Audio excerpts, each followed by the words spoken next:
Darwin نے قیاس کیا کہ زندگی ایک پروٹین کے ساتھ شروع ہوئی تھی اور یہ کہ نو وقت کے ساتھ بدلتی ہے اور تمام سپیسیز کا ایک مشترکہ آباء و اجداد ہوتا ہے۔ اس نظریہ کے چار اصول بتائے۔ پہلا اصول، انسانوں کے درمیان جسمانی خصوصیات میں تغیر۔ فرق اور تغیرات اس ماحول سے متاثر ہوتے ہیں جس میں انواع رہتی ہیں۔ دوسرا اصول، وراثت۔ یہ ہے کہ وہ جین جو بقا کے لیے فائدہ مند ہوتے ہیں والدین سے اولاد میں منتقل ہوتے ہیں کیونکہ ان کے زندہ رہنے اور دوبارہ پیداوار کے امکانات زیادہ ہوتے ہیں۔ تیسرا اصول، آبادی میں اضافے کی شرح جتنی زیادہ ہوگی اتنی زیادہ نسلیں زندہ رہنے کے لیے زیادہ اولاد پیدا کرتی ہیں۔ اس کی وجہ سے وسائل کے لیے مقابلہ اور کشمکش شروع ہو جاتی ہے۔ چوتھا اصول، سب سے موزوں کی بقا۔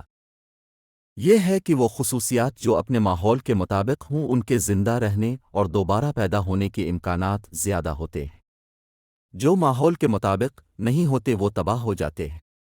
بل گیٹس نے ایک بار کہا تھا، اگر آپ غریب پیدا ہوئے ہیں تو یہ آپ کی غلطی نہیں ہے، لیکن اگر آپ غریب مرتے ہیں تو یہ آپ کی غلطی ہے۔ یہ بات ڈارون کے اصولوں کی تشریح کرتی ہے اور انہیں اصولوں کو اسکولوں میں پڑھایا جاتا ہے اور ان کی پیروی زیادہ تر لوگ کرتے ہیں۔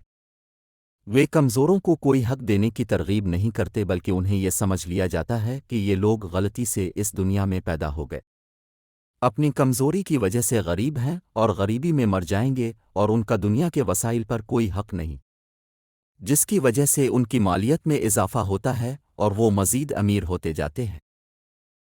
اس وقت کارل مارکس نے یہ نظریہ اپنے اشتراکیت اور الحاد کے مطابق پایا۔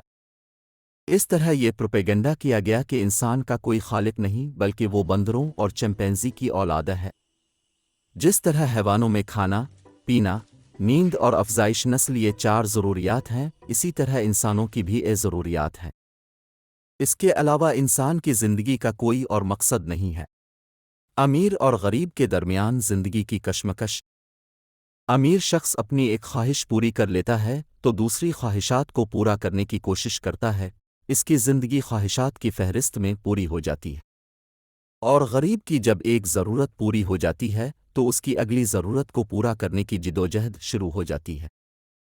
اس طرح غریب عوام کے زندگی ضرورتوں کو پورا کرنے کی جدوجہد میں ختم ہو جاتی ہے۔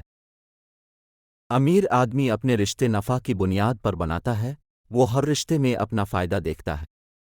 اس کا اس سے کوئی رشتہ نہیں ہوتا جو نفع نہیں پہنچاتا ہو یا نفع کے بجائے نقصان دیتا ہو۔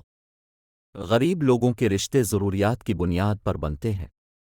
وہ اپنی زندگی کی ضروریات پوری کرنے اور غریبی کی وجہ سے زندگی کے جو مسائل ہوتے ہیں ان کو سلجھانے کے لیے ایک دوسرے کا تعاون کرتے ہیں۔ اسی لیے ان کی زندگیوں میں ایک دوسرے کے ساتھ تعاون کی روایت باقی ہے۔ امیر آدمی خون کے رشتوں کی بجائے پروفیشنل رشتوں کو ترجیح دیتا ہے کیونکہ خون کے رشتوں میں جذبات آڑے آتے ہیں۔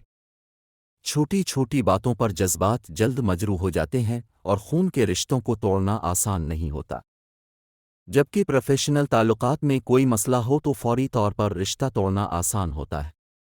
کسی غریب کے لیے خون کے رشتے توڑنا آسان نہیں ہوتا کیونکہ اس کی ضرورتیں ان رشتوں سے جوڑی ہوتی ہیں۔